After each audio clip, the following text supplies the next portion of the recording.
can't fully sit down if there's a glass left on the counter.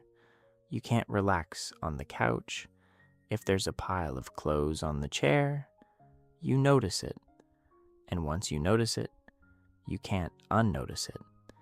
Not because you love cleaning, but because something in you won't let it go. To you, the mess isn't just mess. It's noise. A low hum of tension your mind can't quite ignore. And if you've ever walked into a home where everything was in its place and thought, how do they do it? More discipline? More time? Or are they just wired that way? Here's what most people miss. It was never about the cleaning. It's about how the mind works, because your brain doesn't draw a clean line between the world outside you and the world inside you. And once you see how those two connect, a spotless home stops looking like a quirk and starts looking like something much quieter and much smarter. Start here. Every object left out is not neutral. Your mind registers it, even when you're not looking. A dish in the sink, a jacket on the floor, a thing you meant to deal with later. Your brain files each one as open, unfinished, and holding all those open loops quietly drains you. Psychologists call it cognitive load. Researchers at the Princeton Neuroscience Institute found that visual clutter literally competes for your attention. It makes you slower, more scattered, more tired, without you ever deciding to think about it. So when someone can't focus in a messy room, it isn't fussiness, it's overload. Now, flip it. When everything is in its place, something in you settles. You're not doing it because the room needs to be pretty.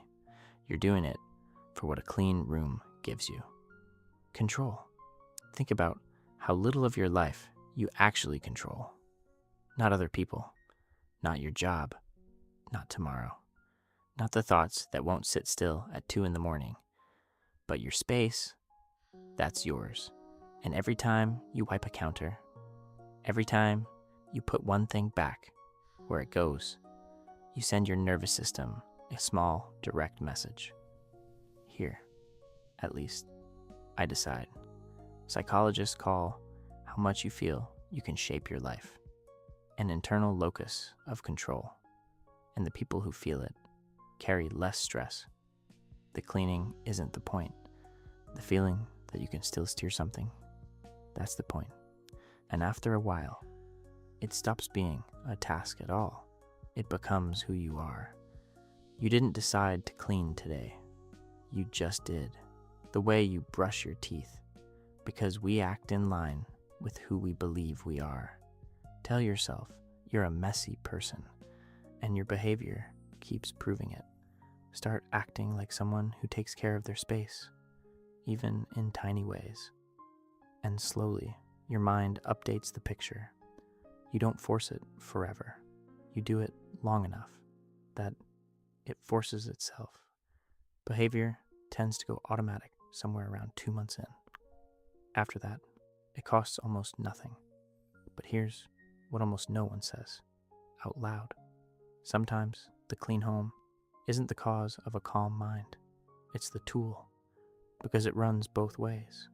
Studies have found that people living in spaces they describe as cluttered carry higher cortisol, more stress hormone, all day long. And when someone's struggling inside, the space is often the first thing to fall apart. The unwashed dish, the unmade bed, the pile that grows.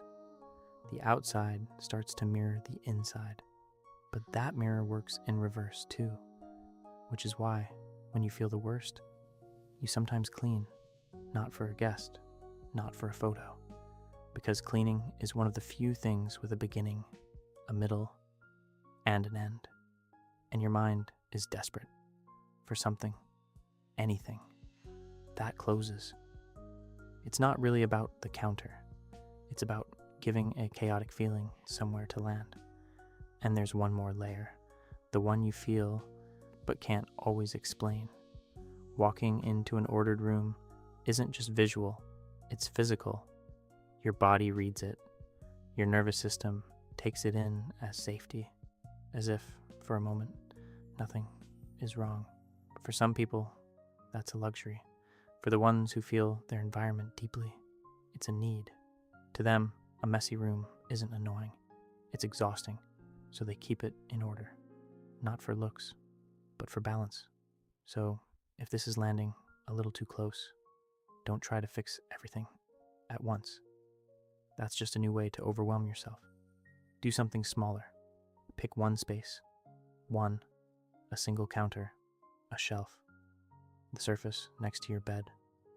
Keep just that one clear for 7 days. Not perfect, just cared for. And notice what happens, how it feels to walk up to it, what it does to the rest of your day. Because this was never really about the house. We've had it backwards for a long time. We were told a spotless home means someone is rigid or anxious or has nothing better to do. For a lot of people, it's the opposite. They're not controlling, they're building, one wiped surface at a time. The calm they couldn't always find on the inside. And there is nothing wrong with that. If you've ever felt quietly ashamed of how much you need your space in order, wondering if something was off with you, nothing is off with you. You just understand something most people miss. The space around you and the space inside you were never really separate. If your home is where you come back to yourself. Tell me one word in the comments for how a clean space makes you feel. And if you know that pull to keep it together on the outside, you'll probably recognize the next one. On why some people always say, "I'm fine," even when they're not. I'll see you there.